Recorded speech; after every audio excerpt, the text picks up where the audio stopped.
Hello friends, आज हम बात करेंगे वीक एसिड्स के पीएच कैलकुलेशंस के बारे में, जिसमें हम monoprotic weak acid, polyprotic weak acid की पीएच कैलकुलेशन के साथ साथ वीक एसिड्स के मिक्सचर की पीएच कैलकुलेशन और साथ ही वीक एसिड और स्ट्रॉन्ग एसिड के मिक्सचर की पीएच की कैलकुलेशन भी करने वाले हैं। तो आइए सबसे पहले हम स्टार्ट करते हैं calculation of pH of monoprotic weak acid.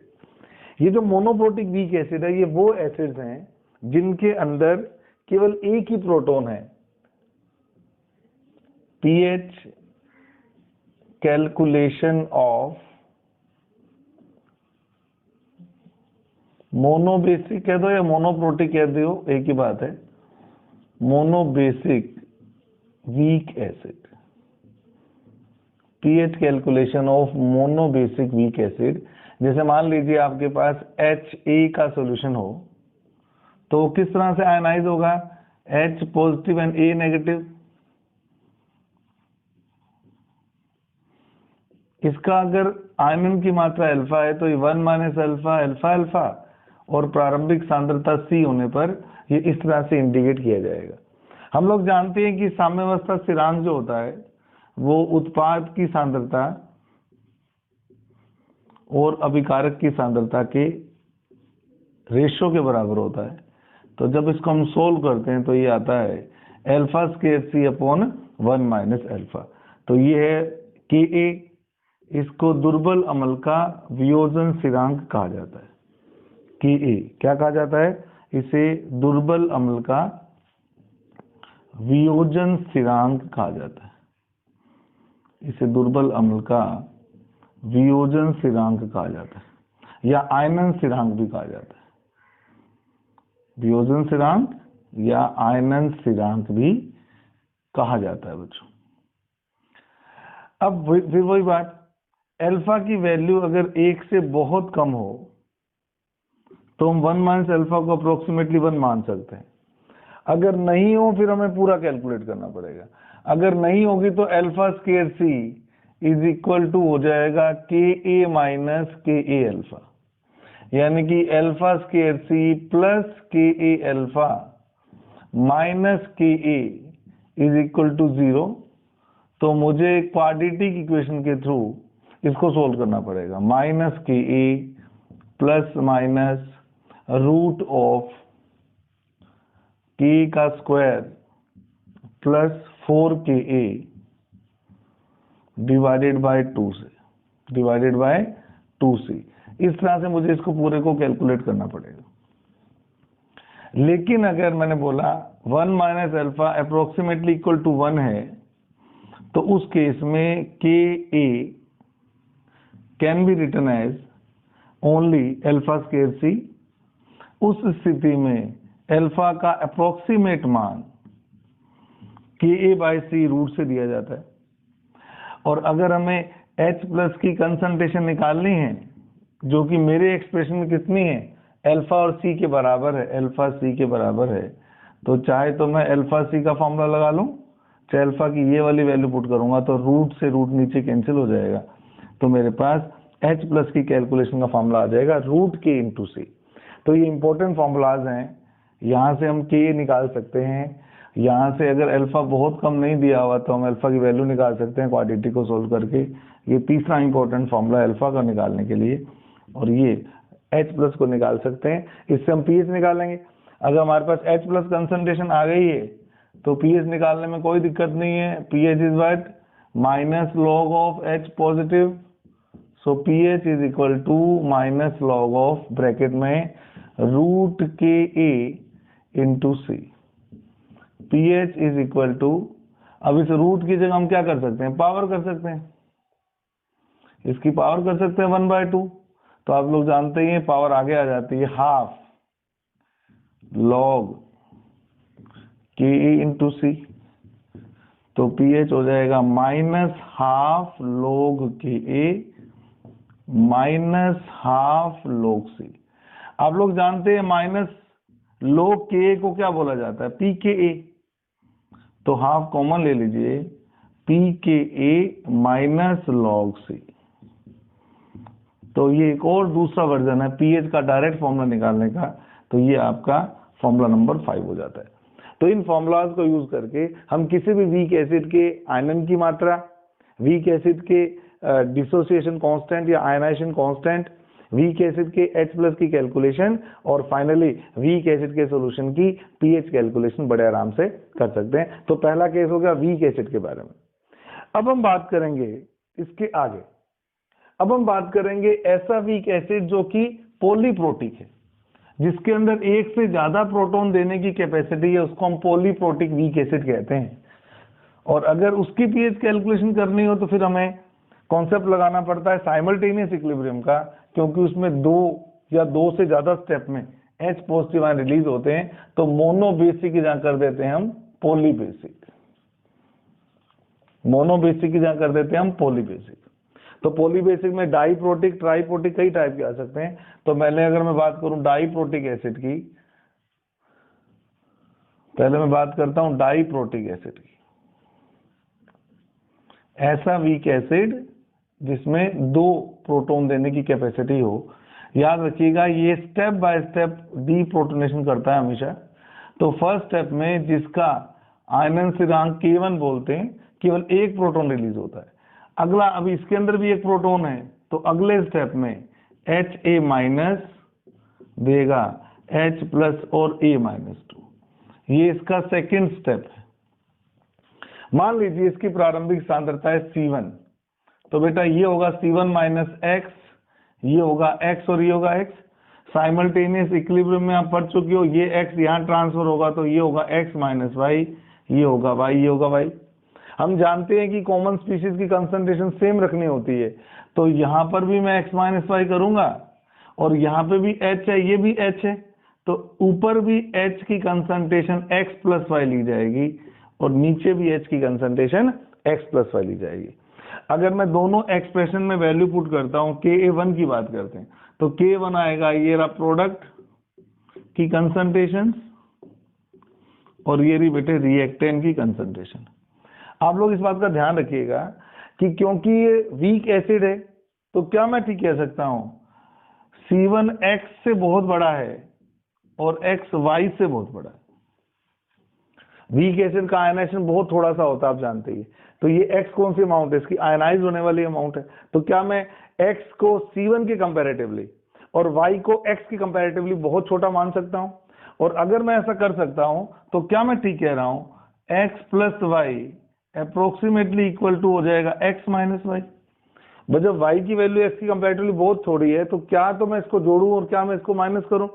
तो X + Y और X - Y लगभग बराबर होते हैं और C1 - X की जगह अप्रोक्सीमेटली हम क्या लिख सकते हैं C1, क्योंकि C1 के कंपैरेटिवली X बहुत छोटा है। तो ये दोनों अप्रोक्सीमेशन अगर मैं यूज करता हूं तो ऊपर आ जाता है हमारा Ka1 = X² और नीचे आ जाता है C1, तो यहां से X की वैल्यू आती है √K1 × C1। यहां से X की वैल्यू आती है √K1 × C1। तो एक तरह से मेन जो कंसंट्रेशन H पॉजिटिव आयन की, वो तो फर्स्ट आयनाइजेशन से आएगी, उसकी वैल्यू में से X से निकाल सकते हैं। अगर हमें बाकी कंसंट्रेशन निकालनी हो, जैसे मान लीजिए मेरे को कोई कहे कि रिमेनिंग H2A निकालिए, तो जब मैं मान चुका हूं कि इसकी आयनाइज होने वाली अमाउंट बहुत कम है, तो ये अप्रोक्सीमेटली C1 के बराबर होगा। फिर मुझे कोई कहता है कि H+ की कंसंट्रेशन कितनी होगी, तो मैं बता चुका हूं H+ की कंसंट्रेशन होगी √Ka1 × C1। कोई मुझे कहेगा Ha- की कंसंट्रेशन कितनी होगी। अब Ha- की कंसंट्रेशन निकालने के लिए मुझे इस इक्विलिब्रियम में जाना पड़ेगा। अगर मैं सेकंड इक्विलिब्रियम में जाता हूं तो सेकंड इक्विलिब्रियम में Ka2 की वैल्यू आएगी H + A-2 divided by Ha-। Values put करते हैं, Ka2 H पॉजिटिव की कंसंट्रेशन अप्रोक्सीमेटली मैंने X ही ले ली, A-2 की कंसंट्रेशन Y है और Ha-1 की कंसंट्रेशन है X - Y। उसको भी मैं अप्रोक्सीमेटली क्या लिख सकता हूँ X। मैंने बोला था आपको Y की वैल्यू X की कंपैरेटिवली बहुत छोटी है, तो X - Y को भी X लिख लिया। इस X से ये X कैंसिल हो गया, तो Y की जो वैल्यू आएगी वो K2 के बराबर आएगी। तो यहां जब हम कर रहे थे Y क्या है A-2 की कंसंट्रेशन आ गई K2 के बराबर। तो HA माइनस की जो कंसंट्रेशन आएगी, नेट कंसंट्रेशन, वैसे तो x माइनस वाई से निकालते हैं और x की वैल्यू भी आप निकाल चुके हो, √K1 into C1 minus KA2। कभी आपको किसी न्यूमेरिकल में निकालनी हो तो इन वैल्यूज का आप यूज कर लीजिएगा। आपकी HA माइनस की कंसंट्रेशन कितनी आई, √KA1 C माइनस KA2, और आपकी y यानी कि A माइनस 2 की जो कंसंट्रेशन आई वो किसके बराबर आई बच्चों, वो KA2 के बराबर है। तो इस तरह से आप सभी पॉसिबल स्पीशीज की कंसंट्रेशन पॉलीप्रोटी के अंदर या डाईप्रोटी के अंदर भी बड़े आराम से निकाल सकते हैं। एक एग्जांपल देके बात करता हूं। मान लीजिए मुझे कहा गया कि H2S एक डाईप्रोटिक वीक एसिड है, H2S एक डाईप्रोटिक वीक एसिड है, तो इसकी H plus concentration, HS minus concentration, S minus 2 concentration और H2S की कंसंट्रेशन निकालिए और फाइनली सॉल्यूशन की पीएच भी निकालिए। क्या कहता है, find concentrations of H2S, HS minus, S minus 2 and H positive of 0.1 m H2S solution, 0.1 m H2S solution। अब क्योंकि ये वीक डाईप्रोटिक एसिड है तो आपको दो कांस्टेंट्स भी देगा वो, Ka1 10 टू द पावर -7 है और Ka2 10 टू द पावर -14 है।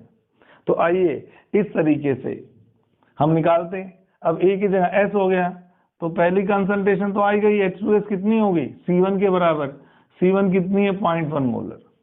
फिर कहता है H प्लस की कंसंट्रेशन निकालिए। H प्लस की जो कंसंट्रेशन आएगी वो √Ka1 इंटू C के बराबर होगी। Ka1 की वैल्यू है 10⁻⁻7, C की वैल्यू है 10⁻⁻1। जब इसको सोल्व करेंगे तो बाहर आ जाएगा 10⁻⁴ m। तो यहां से मैं चाहूं तो pH भी निकाल सकता हूं।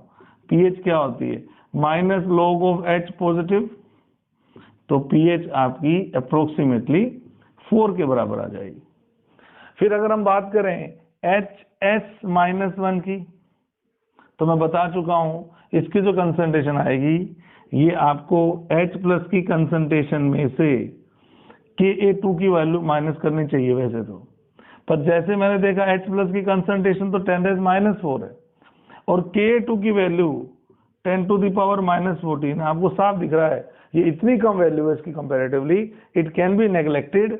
तो अप्रोक्सीमेटली जितना H प्लस की कंसंट्रेशन होती है बेटा वीक डाईप्रोटिक एसिड में, उतनी कंसंट्रेशन HA माइनस की या इस कंडीशन में HS-1 की होगी। जहां तक S-2 का सवाल है, ये किसके बराबर आता है, Ka2 के बराबर आता है।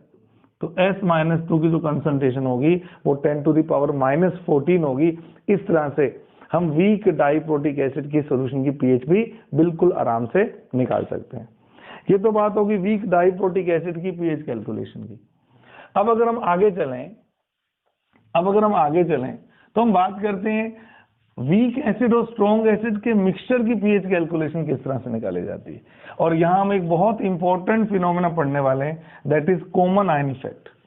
हम बात कर रहे हैं स्ट्रॉन्ग एसिड और वीक एसिड को अगर मिला दें तो पीएच को कौन रेगुलेट करेगा, स्ट्रॉन्ग एसिड करेगा कि वीक एसिड करेगा, ये देखते हैं। तो एक तीसरा केस है आपका आज की क्लास का, that is pH calculation of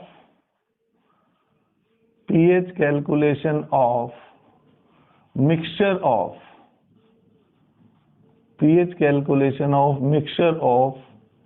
weak acid and strong acid। तो एक बार मैं दोनों मोनोप्रोटिक लेके आपको समझा रहा हूं।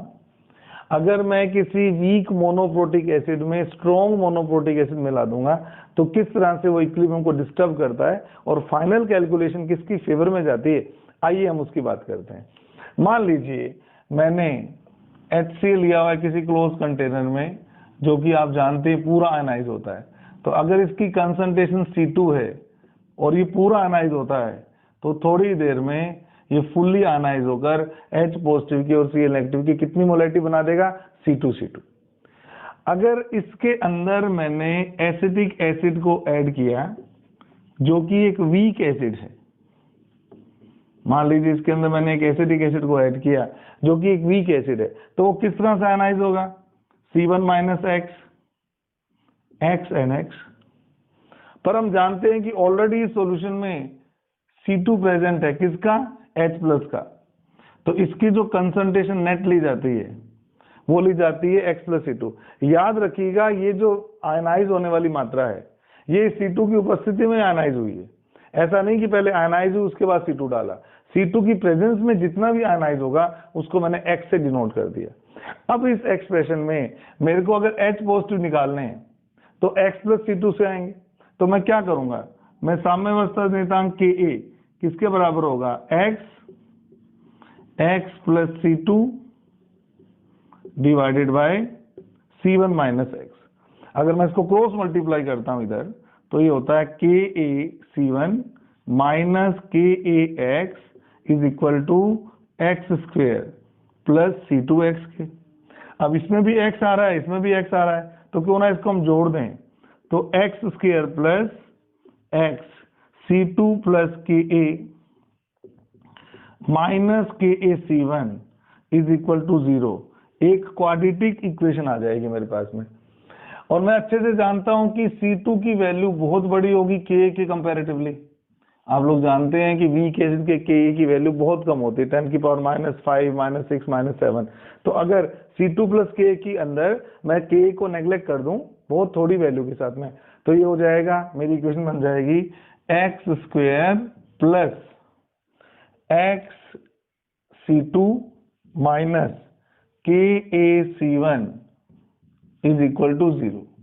इस क्वाड्रेटिक इक्वेशन के सॉल्यूशन से let me write the whole equation number 1 number 2। इस क्वाड्रेटिक इक्वेशन के सॉल्यूशन से मेरे पास x आ जाएगा, और अगर एक बार x आ जाएगा तो आप जानते हो कि h प्लस क्या होता है बेटे? x प्लस C2 है, तो h प्लस की वैल्यू भी आ जाएगी। तो अगर मैं इसको सोल्व करता हूं क्वाड्रेटिक के लिए तो क्या आएगा? Minus C2 plus minus C2 square plus 4Ka C1 divided by 2। ये मैंने क्वाड्रेटिक इक्वेशन का सॉल्यूशन लिख दिया।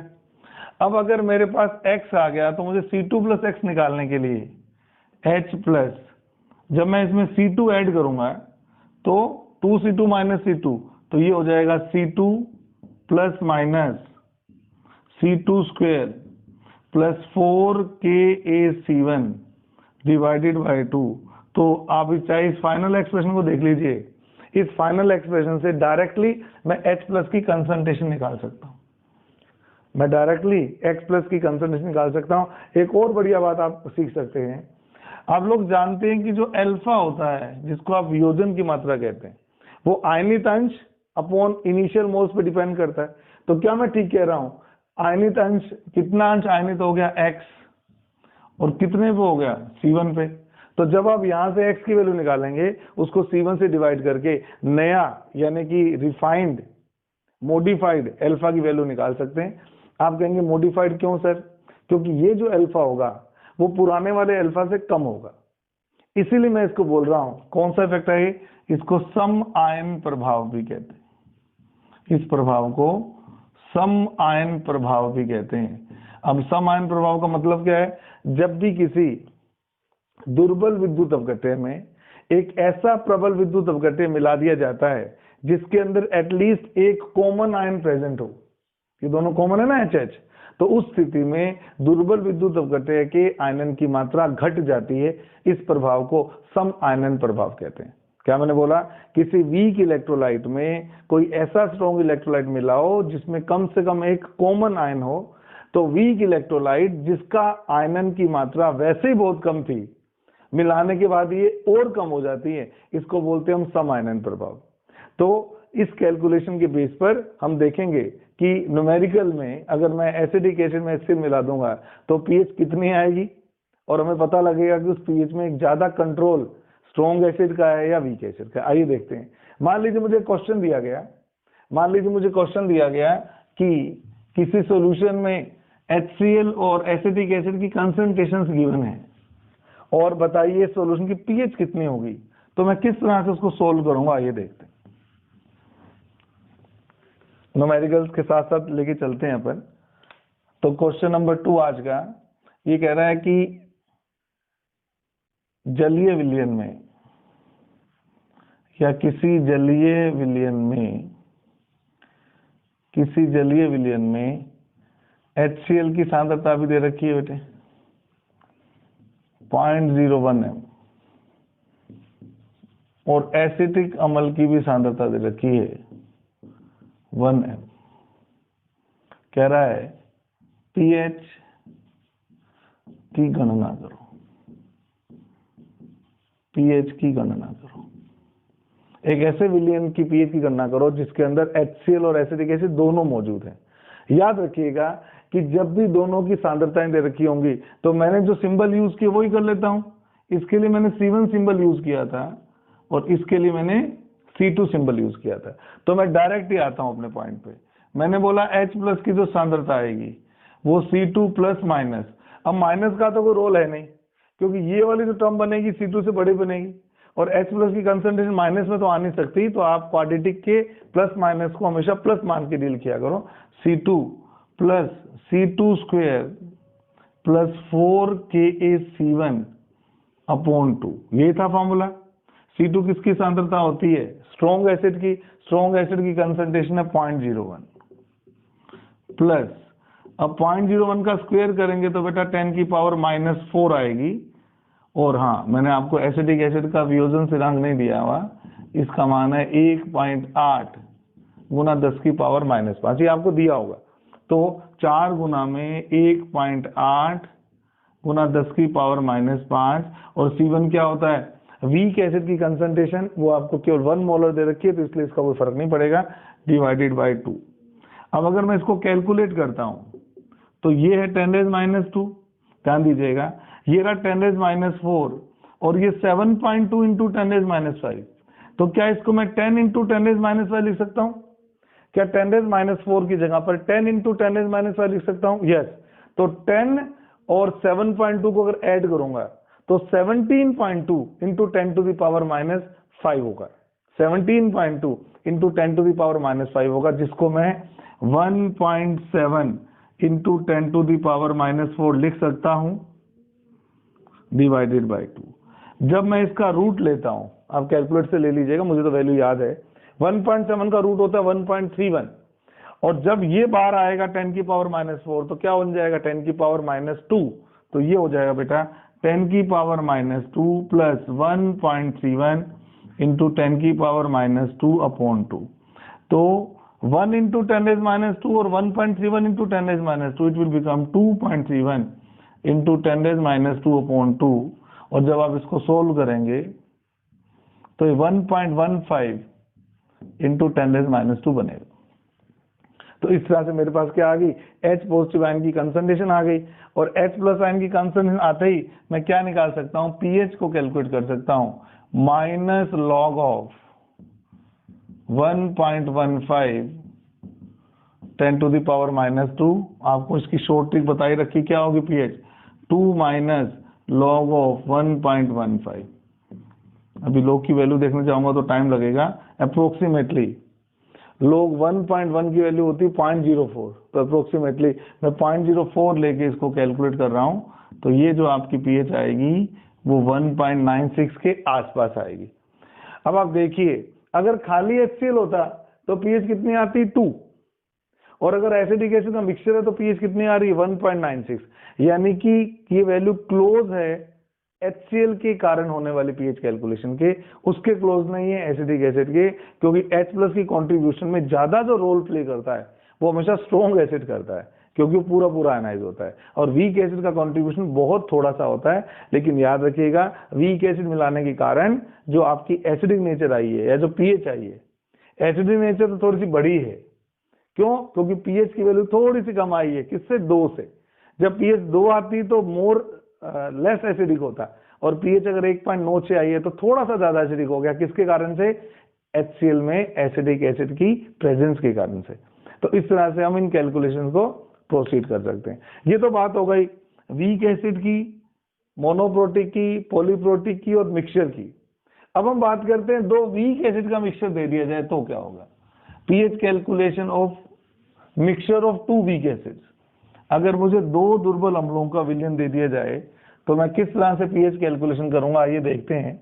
ये भी एक तरह से युगपत साम्य का या साइमल्टेनियस इक्विलिब्रियम का बहुत बेहतरीन केस है। आइए अगर मैं बात करता हूं, अब मैं केस नंबर आई थिंक 4 पे आ चुका हूं। दो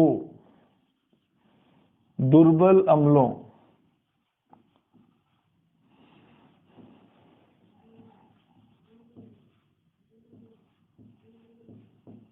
विलयनों के मिश्रण की पीएच, मिला रखा है इनको, अलग अलग नहीं है। दो दुर्बल अम्लीय विलयनों के मिश्रण की पीएच ज्ञात करना। दो दुर्बल अम्लीय विलयनों के मिक्सचर की पीएच ज्ञात करना। मान लीजिए एक दुर्बल अम्ल है HA जो आयनित होता है H पॉजिटिव में और A-1 में, और दूसरा दुर्बल अम्ल है HB जो आयनित होता है A पॉजिटिव में और B नेगेटिव में। इसकी सांद्रता C1 है और इसकी प्रारंभिक सांद्रता C2 है। तो ये C1 माइनस x लिख दिया XX। अब ये दोनों सेम तो नहीं ले सकता, C2 माइनस y लिख दिया YY। इसका जो आयनन स्थिरांक है Ka1 है और इसका जो आयनन स्थिरांक है वो एक तरह से 1 2 नहीं लिखते। इसका जो आयनन स्थिरांक है उसको मैं KaHA बोल देता हूं और इसका जो आयनन स्थिरांक है उसको मैं KHB बोल देता हूं।